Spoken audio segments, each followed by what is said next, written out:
I say, baby, please be my bride tonight. I say, baby, please be my friend for life. 爸 B， 今日你帶我哋去邊度玩啊？今日我哋去睇 S Hotel。S Hotel 位於台北市嘅松山區敦化北路，從捷運台北小巨蛋站行過嚟呢，大概7至8分鐘就到㗎啦。酒店大堂呢，色彩繽紛，四周圍呢有好多大型嘅畫作，好似一間美術館咁樣啊！真係睇到人目不暇給。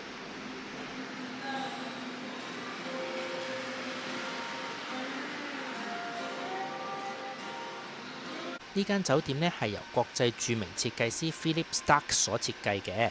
佢希望住客踏入大廳開始呢，就可以感受到溫馨嘅居家感覺，包括梳化、火爐等等，都係為酒店度身訂造㗎。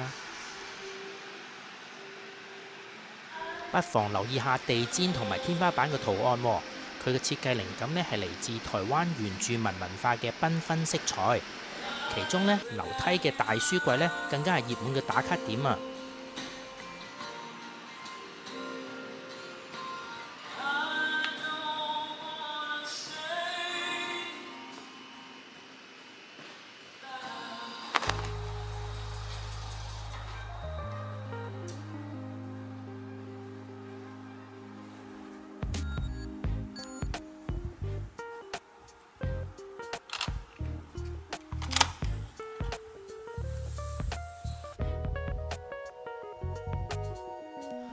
今次入住嘅係豪華客房，面積係35平方米，房價呢大概係港幣1100蚊。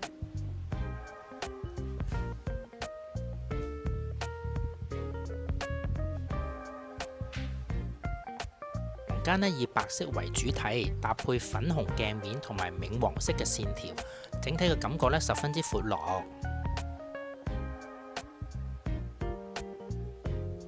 床位呢唔係擺到四四正正咁嘅，加上鏡面嘅反射呢，增加咗整體嘅空間感。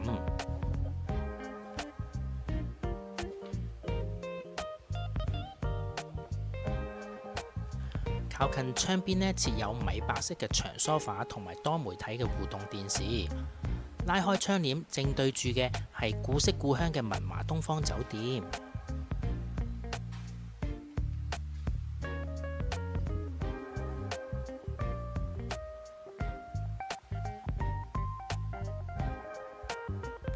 床上面呢有個隱藏版嘅床頭燈，睇書睇電話就更加方便啦。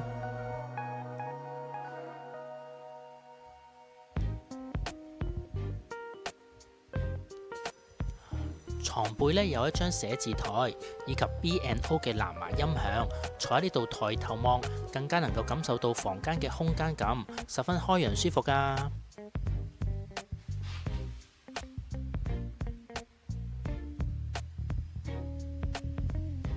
浴室區呢係半開放式嘅，運用咗好多鏡啊，應該好受女仔歡迎㗎。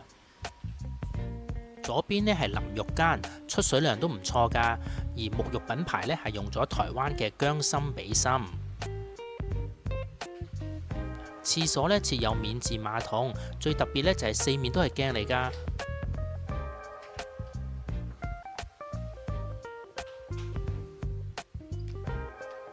Mini bar 方面呢，有 Twinings 茶包、Nespresso 膠囊咖啡，雪櫃呢就有可樂同埋麥香奶茶。梳化嗰邊呢，仲有2款特色小食，都係免費㗎。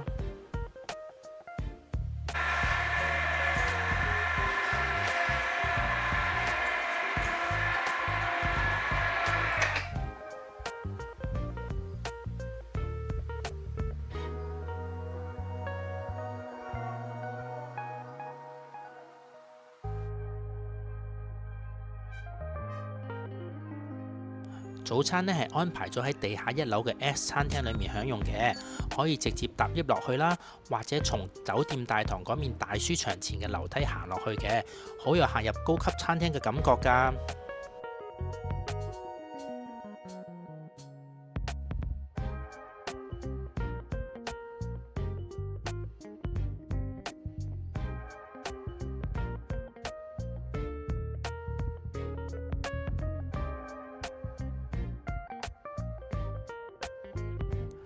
酒店嘅早餐呢，中西式嘅都有嘅，除咗基本嘅麵包、炒蛋、腸仔、煙肉等等之外呢，仲有小籠包、一款意粉、炒飯同埋清粥小菜等等。飲品方面呢，有牛奶、咖啡、茶同埋果汁，都可以話係應有盡有㗎。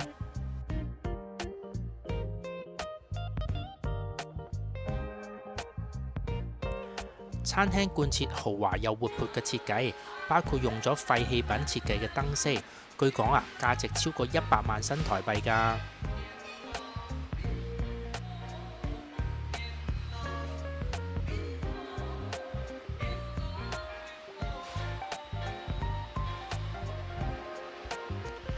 今次嘅介紹就到呢度啦，大家鍾唔鍾意呢？記得留言話俾我聽啦。